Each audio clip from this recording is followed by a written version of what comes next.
Mama said live up to my name, but they jocking. They gon' try, go and take your face for the profit. They gon' lie, they gon' slip and slide, get beside you. They gon' try, we 100 deep like Verizon. In the trees with the bumblebees on rising. And catching Z's, I've been in the V on road desire. Sunday souls, I've been in that mode that I ain't buying. Slaughter gang, then he ain't official. When that chopper sing, you really think that they gon' miss you. I spent $500,000 on dismissals. It's gonna be a hearse, not a verse if I dish you. Welcome everyone. This is Slice of Horror. My name is Kay, and today we're going to be talking about the 2025 adaptation of Frankenstein. Now, throughout the years, there's have been many different variations of this movie, but I am going to say I like Guillermo del Toro's rendition of Frankenstein. He did a really good job with this movie, and I trust certain projects in his hand. I love Blade 2 and The Strain. That was my show. Underrated. Y'all go watch that. This will be a spoiler review, so go ahead and hit like and subscribe if you have not subscribed to the channel, because we are going to get into it. Now, y'all do know that this is an adaptation from Mary Shelley's Frankenstein. Story takes place in the 1800s, and y'all know I'm a reader, so I had to go and pull this from the bookshelf. This is just one of the many places of books that you will find in my house, because there are books in almost every room. And I said, you know what? I got a copy of this. Let me go look at the book real quick, like before I watch this movie. And being that it was a release on Netflix, of course, I had to order some pizza as well. Half cheese, half Euro chicken. Yes, I did eat some slices before I took this picture. Whoop-dee-doo. Follow along.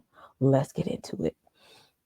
We start this movie off with a group of explorers who crashed into some ice and notice that there's something going on outside. They see this kind of creature out there and they're like, what is happening? They find a man laying down in the snow. They pick him up, carry him back to the ship, and the creature comes around and it's just like, I just want him. Just want him. And until I get him, I'm going to start dropping bodies. And he does just that. Like, he is just tearing through these people until they make a hole in the ice and he falls through it. Now, back on the ship, we get to the man they pulled from the snow. This is Victor Frankenstein. He's like, look, y'all, I'm going to go ahead and tell y'all my story because we ain't got long. And they're like, he fell through the ice or whatever that was, fell through the ice. He's like, that ain't going to hold him. So y'all, we ain't got much time. He's going to come for me. I'm telling y'all. So I'm just going to tell y'all why he's coming for me and what's going on to catch y'all up. So y'all know what's going on, because it's a whole lot that's happening between me and him. Sorry, y'all got caught in the middle of it, but I'm going to start at the beginning. So Victor tells us the story about a time when he was young and his mom was pregnant with his younger brother. Now, mind you, his mom was like his best friend. That's his girl. His mom was his heart. That was his everything. His dad, not so much. His dad seemed like he was barely at home. Like, he would come to the house and make it like this whole big show, like, oh, your father's coming. And I'm like, so you act like you don't just be there on the regular, like you just stop by when you can. But they made like this big deal of his dad coming home. Now, mind you, his dad wasn't a very nice man. Smart man, not very nice. I mean, verbally and physically abusive to everybody in the house. He wanted to mold Victor into this intelligent scientist, physician person, just like him. Like, I want you to be a scholar. Now, how his methods were a bit maybe, unorthodox, like, it's giving Joe Jackson. Like, I'm going to mold you in the way that I know how, and it's probably going to be an abuse manner. That's why him and Victor ain't really get along like that. Now, while his dad is visiting at his own house, his mom goes into labor. Mom goes into labor. Dad helps deliver the baby. Only the baby comes out alive, Lil William. And Victor is like, hold on. How you one of the most prestigious, intelligent medical professionals, physicians out here, And you mean to tell me you couldn't save her? I find that real suspect. Like, like you couldn't save my mom, but you out here frolicking with the baby though, because his dad started showing favoritism to baby William, and Victor is just like, I'm just not understanding how you the best of the best of the best, sir, but you couldn't save my mama. The math is not mathing. After a little time passes, a fire happens. Now, I don't know if my ADHD was watching during this part, but I'm not exactly sure how the fire happened. I feel like Victor glossed over that part, but it was at this point that him and William got separated. William went with one side of the family, Victor went with the other side of the family. Now, again, maybe if y'all saw, maybe there was some more details about this fire than me. Um, I'm gonna just throw it out there. I personally feel like Victor started this fire. And y'all will understand as we get along within the review. And if you watch the movie, I felt like Victor did it. I did. And I even thought so in this moment that he did it. Before I even had more evidence to prove it, I was just like, it just seems like really, but like I said, we gonna get more into it later because I ain't seen no other people talking about the fire that happened at his childhood home and then what happens later on in the movie. And we never really quite talked about what happened to his mom, but back in that day, childbirth could take a woman out like real fast. They ain't think nothing of it. But I mean, I was kind of with Victor too, like you couldn't save her, like she wasn't even sick beforehand or nothing, and we just gloss over it. No autopsy, no nothing. His daddy probably did take her out because the way he was just stopping by visiting the house, it gives I have a secret family somewhere and some other side mistresses and whatnot. I mean, they ain't put all of this in there, but I'm just saying, especially given Mary Shelley's novel, because if y'all ain't got the backstory of her. She was like the mistress of this guy and then married him after, because like he was married to somebody and like she was cheating on him too. And like she unalived herself. Like Mary Shelley had a lot going on. She had a lot going on. Y'all might want to read up on her story, okay? So we time hop to adult Victor, played by Oscar Isaac, and he's doing a showcase of his talent. Now, this man has been obsessed with death. He is very smart. He's become somewhat of a genius, and he is very hell bent on I can reanimate someone. And I think this will be a scientific study that is going to help generations and beyond. And y'all gonna know my name for doing this. Because now remember, him and his mom were real close. And after having to bury his mother, he was just kind of obsessed with the concept of death and reanimation after that. So he do a little showcase and show them a little something as he has like a little display of trying to get like a cadaver's heart back beating and whatnot. And some people was turned off from this because they're like, you're not God and it looks like you're playing God and we don't play like that. But he does get the attention of somebody in the crowd. Mr. Moneybags here, Harlander. And he's like, I will fund this whole operation. Okay. I'm gonna fund it for you. And Victor's like, what's the catch? He's like, oh, don't worry about it right now. I'm probably need a favor later on, but I'm gonna give you some money, get what you need. He got Victor was able to get like a whole lab set up, and he's like going around collecting bodies and all these different parts and stuff like that because he's like, I'm convinced that I can bring someone back to life. And Harlinger is like, good. That's what I need you to do. Because we find out later on, your boy got that package. He was out in these streets, not wrapping it up and got something he couldn't get rid of. And he wanted Victor to, I guess, save him or make him some kind of new body or something. I don't know what he thought Victor could do for him. Like, But boy, you walk around here with an 18th century STD, and this is the way you think you're gonna fix the problem. I don't know what was going on in his mind, but I guess he thought Victor could do something for him. And Victor actually, probably the smartest decision that he made in the whole movie was to tell him, hell no. And your boy got mad at that. Like he was upset that he didn't want to help him, and was like, it was like one night when he's just like, tonight is the night, you need to help me. Mind you, this is a little weird because apparently that syphilis was taking him down through there. And he's like, no, this got to be done now. And Victor's just like, no, I'm not doing it. And followed him all the way up to the tower, ended up falling. Now, it was purely an accident. I ain't gonna blame Victor for that because you shouldn't be following that man. You ain't even know what was going on there. Fell to his demise.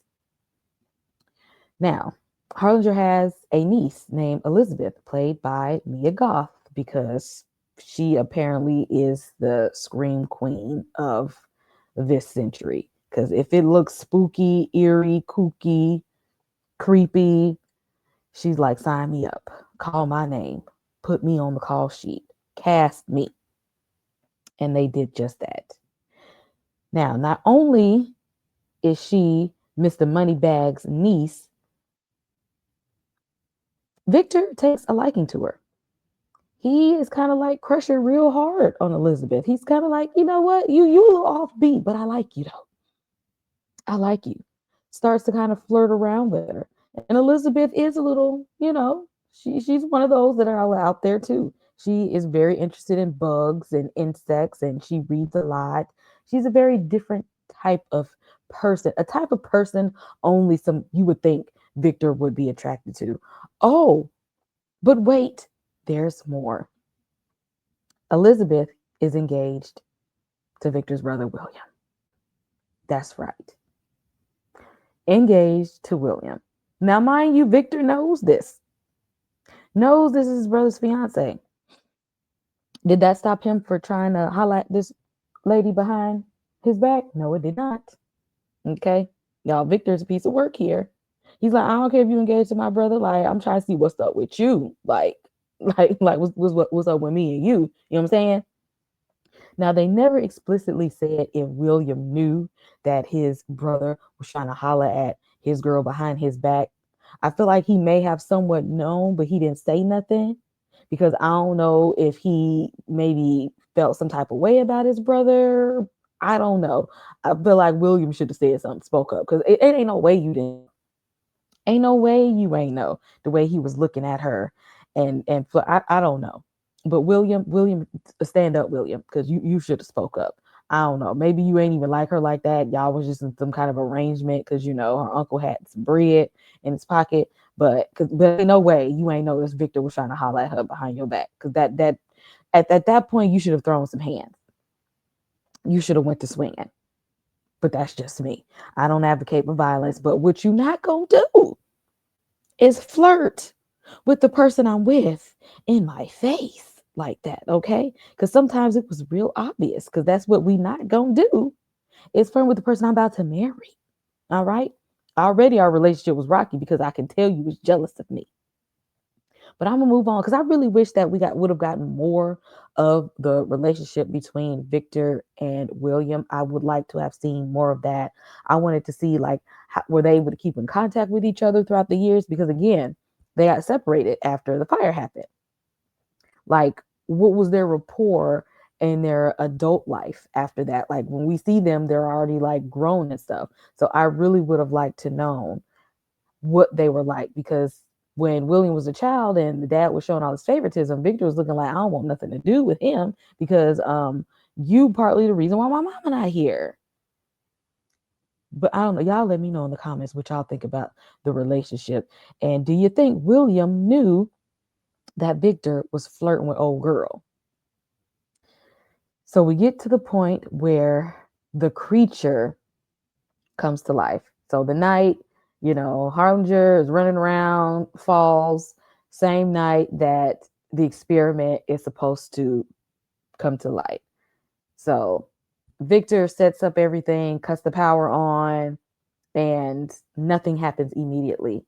And he kind of disappointed in himself. He's just like, whatever, I'm going to bed. Now, mind you, Harlinger's still out here, just dead as doornail. Victor goes to lay back down. A few minutes later, this tall behind creature comes to the door. Old buddy from Euphoria. And Victor is like excited at first, but then it's just like I feel like his excitement wasn't where I wanted it to be. Maybe it was just me. Like he was happy to see that his experiment actually was a success, but I didn't like the way he was treating the creature. And then I was feeling like he was wanting the creature to be more than what it was. Like, dude, you made someone out of dead body parts and you brought him alive with electricity. Did you expect him to be a rocket scientist overnight? Like, I'm like, what do you want from him? But see, he had the spirit of his father and the spirit of perfectionism. It's like, no, I need you to be smart. I need you to know how to do this. I need you to know how to do that. And he was pulling out that stick and he was like hitting them with it and stuff. Like, dude, your creation is like 7 feet tall, extremely strong, like Captain America strong, and virtually indestructible, like Wolverine, which is different from the books. Like, I don't think that they said the original creature was like that indestructible, but they really definitely played upon that in this movie. And after a while, uh, I was like, you kind of being abusive to your creation here. Like, I don't feel like you being as appreciative of this experiment that you had as one would have hoped. Like you being real slave master ish with the creature. And one day, Elizabeth tells William, like, I ain't heard from my uncle in a while. Let's go visit him. And William's like, I mean, yeah, I guess we can. So they get there. Victor, takes William away. It's just like, oh yeah, I got to talk to you about da da da da. Elizabeth nosy ass goes walking around and stumbles upon the creature, and she looks at this like it's the most wonderful thing on the planet.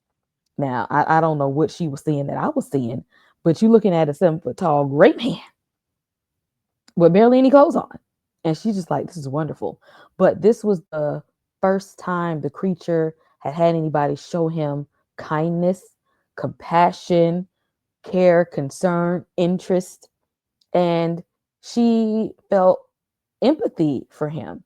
And she's just like, you don't look like you've been treated well. You look neglected, you look hungry, you look sad. And Victor ought to be shamed for this. Now, Victor, with his jealous spirit, sees that Elizabeth has taken a liking to his creature and he gets mad about it. And he gets mad at the creature and is just like, you know what? You're an abomination. And I'm gonna just burn the whole house down. Burns the whole tower down. Like mad at the creature. And it's just like, you need to say something that's gonna help me change my mind. Because if you don't start talking other than saying Victor, because at this point the creature can only say Victor. He's like, if you don't say nothing else besides Victor, I'm about to burn it down. Like all of it. You included. Because he had him chained. And the creature was like, Elizabeth. I said, ooh, that's petty. That's petty. And Victor's like, you know what? I had enough of you. And leaves the creature in the house, burns it down. And then at the very last second, he's just like, oh, maybe I should go save him. By this time, the explosion didn't happen. He gets blew back and loses a leg. Victor's a piece of work. But the creature survives and he runs into this family in the woods. Now, if y'all notice this guy, yes, this is Walter Frey from Game of Thrones. If you didn't like him in Game of Thrones, you're going to like him in this movie as the blind man. And he kind of takes in the creature, teaches him how to read and write and speak well. Like he learns a lot from living with this guy and learns to appreciate humanity and feels like, he can be a productive member of society. And the blind man gets like eaten by wolves. And then these people come in and they see the creature. And of course, because he looks strange and they're like, what is this? They start shooting at him. Now, mind you, the bullets ain't going to really take him out. It's just going to slow him down just a little bit. And after this encounter, he's just like, so people can pass away, but I can't. I want somebody that is going to be able to be here with me because I'm going to keep losing people. But if there's somebody like me I will always have someone and I won't have to be by myself. I don't want to be alone. And he decides to go find Victor to ask him to like make somebody like me. Well, Victor is still on the BS. Okay. He's still full of it. And he's like, make a monster like you? Make a zombie? Make a zombie girl like you? So what you gonna do? Y'all trying to get married? Y'all trying to have kids? Y'all trying to have a bunch of little gray monsters running around here? Are you crazy? What's wrong with you? What's wrong with you? Hell to the no. Hell to the no. In fact, get out my face with that. Cause ain't nobody got time for that. You better get on the hell up out of here with that foolishness. Because I know you ain't come over here asking me to do no foolishness. You an abomination. Didn't you see I tried to leave you in a burning building? Like, I don't even like you. And you want me to make somebody else doesn't like you? Like, he was just like really going in and chastising this man. Like, he was just going in. And I'm like, first of all, like, he ain't asked to be here. Like, you literally made him from scratch. And then now you're mad at him that you made him from scratch. Victor, you know what? You the problem. And mind you, at this time, this is the day of the wedding of Elizabeth and William. The creature eventually finds Elizabeth and she sees him and she's just like, oh my God. Oh my goodness. I've been thinking about you all this time and I feel like I've never known love, until I found you. Like I never knew love until I found you. And I'm like, you only seen this dude, that really ain't a dude until like you seen him like twice. Like, how was you that in love? And here go this jealous spirit of Victor again. He sees that the creature then found Elizabeth, and Elizabeth is just all struck all over him again. Mind you, Elizabeth done picked William and a zombie man over him. He gets mad, tries to shoot the creature. But Elizabeth hops in front of the creature and she gets shot instead. What does Victor and his evil ass does? Y'all, guess what? The creature done killed the bride. Y'all, he done shot Elizabeth, just lying his ass off at this point. And clearly we can see who the real monster is here. And it ain't the creature. It's you, Victor. And it's at this point that the creature enters his villain era. I like when he became this villain in the movie. He's like, oh, so since you think I'm a monster, I'm going to be that. And if you don't want to make me a companion, I'm going to be on your ass until you do. Because I ain't asked you but for one thing, okay? Because I ain't even asked to be here. I just asked you to make somebody for me. And you may be my creator, but you know what? At this point, I'm going to be your master. And it's going to be up and it's stuck until you make somebody like me. And I don't know how long they have this little cat and mouse chase back and forth, because it seems like they was going back and forth for a while. Like Victor running and hiding from the creature finding him, ragtagging, peeling his muffin cap back, and Victor getting away, and then the creature saying, I got you. I don't know how long they was playing this game, but at one point, Victor pulls out a dynamite stick, and the creature, it kind of like reminded me of like the Dark Knight Rises when Bane was like, oh, you think darkness is your ally. When Batman turned off the lights, the creature was like, oh, you think this dynamite gonna do something? You know what? As a matter of fact, go ahead and light it. Go ahead and light it. And I'm gonna hold it. And we're gonna see if it do something. Matter of fact, I'm gonna give you a head start. Go ahead and run. Because you know what? If it go off and it don't do nothing, that's your ass. Okay? I'm gonna get you. Victor takes off running anyway. Dynamite ain't do a damn thing. Okay? Ain't do a damn thing. And my boy is like, see, as you can see, I am not dead. I am right here. As a matter of fact, my bones are popping themselves back in place and my flesh is go ahead and healing itself. So yeah, like I said, I'm about to tag that ass. And this is around the time that the explorers come and find Victor in the snow. And Victor is trying to tell them his story. And the creature comes, from under the snow, like like Victor told everybody he would. He comes from under the snow, comes in, and he's like, says Victor told y'all his side of the story. I'm gonna tell y'all my side of the story. And as Victor is listening to this, Victor is also dying, by the way. He is like, you know what? You got it. You got it. I'm sorry. All right. I apologize. I probably shouldn't have treated you like that. Like I didn't look, I didn't know you had that much humanity in you. Like I really didn't know. Like I had a lot going on at the time. You know what? I got some childhood trauma that I experienced. I didn't really grieve my mama like that. Me and my daddy ain't get along. You know what I'm saying? It was me. It's me. I'm the problem. I'm the problem. It's me. I apologize to you. I really should not have treated you like that. Like my bad, dog. Now me, I'd have been like, God forgives. I don't. But the creature offers Victor forgiveness, a forgiveness that he probably didn't deserve, but the creature offered it to him instead. He's like, I'm a better man than you. Like when Shane was like, because I'm a better man than you, Rick. Although Shane was probably lying at the time. But the creature himself was like, yeah, I'm gonna go ahead and say I forgive you because you about to die anyway, and so you gonna be out of my life, out of my hair anyway. I ain't gonna have to worry about you because at the end of the day, you're the one who made me, and you try to make it seem like I'm a monster. You're blaming things that you did on me, trying to make everybody believe that I'm this horrible creation of a person, and it's you. You're projecting all of your stuff onto me, but that's okay though, because I'm gonna be all right. Because you know what? I'm fine. I've seen enough in life, and the only thing I asked you for is to make me a companion, so I didn't have to be lonely. Because just like I'm gonna have to see other people pass away, I'm about to sit here and watch you die too. But I'm gonna go on and live my life.